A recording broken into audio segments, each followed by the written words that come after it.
नमस्कार दोस्तों, स्वागत आपका एक और नई वीडियो में। बात करेंगे भाई हरियाणा कौशल रोजगार निगम के बारे में। सबसे पहले बता देता हूँ, घबराने वाली बात नहीं है। ठीक है, जितना आप सोच रहे हो ऐसा कुछ नहीं होगा कि बहुत ज़्यादा कर्मचारियों को हटा दिया जाएगा, 0 से 5 वालों को हटाया जाएगा। ऐसा कुछ नहीं है, ज़्यादा सा घबराने की आवश्यकता नहीं है। एक बार बात को समझो ध्यान से। सबसे पहले तो ग्रुप डी के कर्मचारी हटेंगे, जो भी हटेंगे थोड़े बहुत, लेकिन सी वालों को कोई दिक्कत नहीं है। ठीक है, बहुत से कैंडिडेटों के अभी मैसेज आने लग रहे हैं व्हाट्सएप पे, ऐसे हूँ जी, मेरे को भी हटा सकते हैं क्या, जेई लगा हुआ हूँ। तो सी वालों को तो दिक्कत ही नहीं है, ज्वाइनिंग डी वालों की होनी है। ठीक है, कॉमन कैडर के तहत जो भर्ती हुई थी ग्रुप डी की, उनकी ज्वाइनिंग होनी है, तो इस कारण से सिर्फ डी वालों को थोड़ी दिक्कत आएगी। ठीक है, अब थोड़ी दिक्कत क्यों आएगी इसके बारे में भी बताऊंगा, मैं आपको कंप्लीट जानकारी दे दूंगा। ठीक है, और चैनल पर आप नए हैं तो चैनल को सब्सक्राइब जरूर कर लेना। सबसे पहले तो बात को समझो। जिस भी डिपार्टमेंट में लिस्ट जाएंगी, ठीक है, जिस भी डिपार्टमेंट में लिस्ट जाएंगी उस डिपार्टमेंट में ही 5-7 कर्मचारियों को दिक्कत आ सकती है। और वो भी किसी किसी डिपार्टमेंट में, ये जरूरी नहीं कि सभी डिपार्टमेंट में ही हटेंगे। 5-7 कर्मचारी क्यों दिक्कत आ सकती है मैं आपको बता देता हूँ। जैसे स्कूल के अंदर पीएन लगने हैं। ठीक है, स्कूल के अंदर पीएन जाने हैं, माली जाने हैं, चौकीदार जाने हैं, सबकी अलग अलग लिस्ट होगी। ठीक है, पीएन कितने हैं, माली कितने हैं, चौकीदार कितने हैं, उनकी पोस्ट वाइज अलग अलग।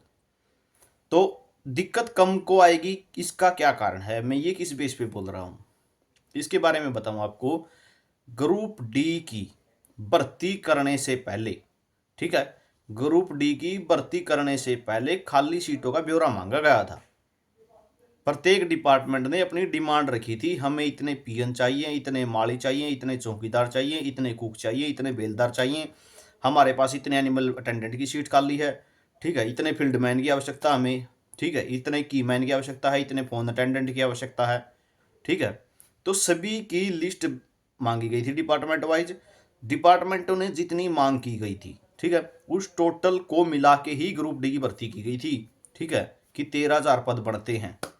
ठीक है, 13,657 पद, तभी जो है 13,657 पदों पर भर्ती आई थी, यानी पद तो खाली भी पड़े हैं।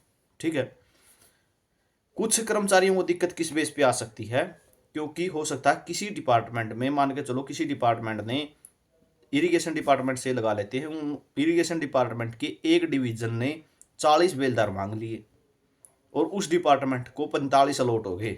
ठीक है, बेलदार आगे 45 डिपार्टमेंट मिलके, तो जो 5 बड़े हैं उनकी जगह करने वालों को दिक्कत, उन 5 को सीटों को खाली करने में उनको दिक्कत आ सकती है। बस ज़्यादा सा बवाल कुछ नहीं होगा। ठीक है, ऑफिशियल ऑर्डर जारी हुआ है, ठीक है, लेकिन ज़्यादा सा बवाल नहीं होगा। सीटें खाली हैं, उन्हीं सीटों पे जो है फिलअप इनको कर दिया जाएगा। ठीक है, आपके सब डिवीजन है, स्कूल है, ऑफिस हैं, जो भी हैं, उनमें से पहले ही रिक्वेस्टेशन गई हुई है कि हमें इतने कर्मचारियों की और आवश्यकता है, हमारे पास इतनी सीटें खाली हैं। ठीक है, आज सुबह ही आपने देख लिया होगा, कल एक लेटर जारी हुआ है एजुकेशन डिपार्टमेंट में से। ठीक है, पीएन के कितने पद खाली हैं ब्यौरा दिया जाए। ठीक है, तो उन स्कूल वाइज जो है ब्यौरा जाएगा और वहाँ से फिर जो है उनको फिलअप किया जाएगा।